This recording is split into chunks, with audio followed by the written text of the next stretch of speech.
Hi, it's State Representative Jim Walsh here for our regular update from Olympia. It's the interim period, normally a quiet time here at the Capitol, but this interim has been busier than usual. As I've mentioned before, there is a large menu of topics that are in the news right now related to state policy, state law, state legislation. I could talk about a half a dozen things right now, but I think we're going to focus just on 2 points that have been in the news recently. First of all, there's been a fair amount of media coverage of the number of child deaths happening right now in the state of Washington. That is, deaths of children under about 4 or 5 years old, kind of toddlers and young children. The numbers are very disturbing. The number of young children who are dying in our state is rising dramatically, and people are looking for answers. Why is this happening? A lot of the focus has turned on a bill that passed through the legislature here in Olympia called the Keeping Families Together Act. This piece of legislation is a good, that is bad, example of well-intended public policy that has unintended consequences when put into action. The Keeping Families Together Act was meant to focus on keeping a child from a troubled household close to family. That is, instead of being put into a foster care system if there was trouble at home, the child would be placed with family, with a grandparent or an uncle or an aunt. Sounded like a good idea, but in practice, what's happened with this policy, now state law, is that children from troubled households are kept with their troubled parents. In many cases, this involves drug addiction. The parents are drug addicted, and the courts, following the letter of this Keeping Families Together Act, keep the child with the addicted parents. That exposes the child to drugs, and as we know, a drug like fentanyl can be fatal or severely damaging to a child even if they just touch the drug. They don't have to consume it. As well as it exposes children to dangerous activities related to drug use in their homes. There are many reasons that these child fatality numbers are up in Washington, but this Keeping Families Together Act and the unintended consequence of leaving young children in troubled households is very likely the single largest factor in the increase in children dying in Washington. We need to revisit this law and narrow its focus and clarify that it's not meant to keep a child in a troubled house, but it's meant to put a child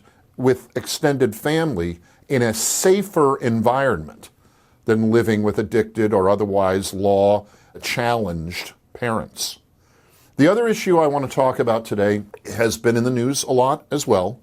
This is the matter of how Washington policy on healthcare, particularly our Apple Health system, is affected by some changes in the law back in Washington, D.C. Apple Health, as we've discussed before, is a hybrid system. It's our Medicaid system in Washington state.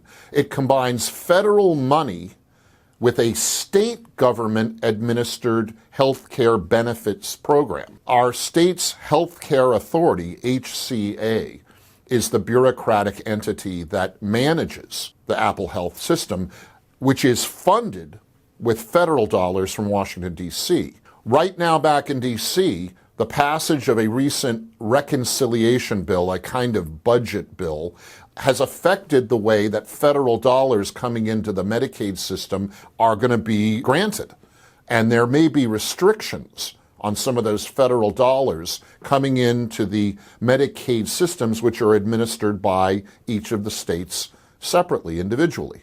Right now, the concern is that Washington's Apple Health system, because it extends benefits to illegal aliens living in Washington state, may be subject to some withholding of federal dollars that normally come into the system.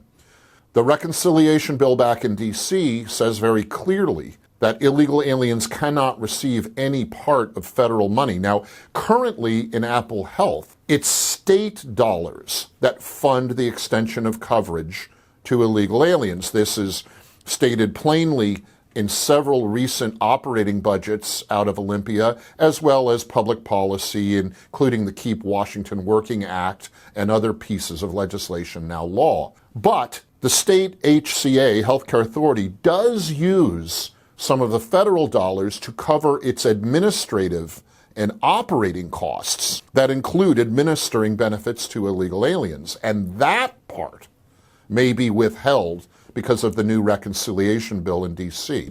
The governor has spoken that he's concerned about those administrative dollars being withheld by D.C. and putting more pressure on our already stressed operating budget here in Washington state. Remember, our operating budget is operating on a razor-thin ending fund balance right now. Our total operating budget in the upcoming 2-year biennium is almost $80 billion. Our ending balance reserve now down to just a few $million, really. This change in how the Medicaid dollars may be coming or not coming to our Apple Health system here in Washington could tip that balance, that ending fund positive number, into the red and require a special session to adjust our operating budget. This is the interaction between federal policy and budgets and state policy and budgets, something we always have to keep our eye on. There's a lot more to discuss, but for this week, that's the update. I'll talk to you again soon. Until then, be well and stay strong.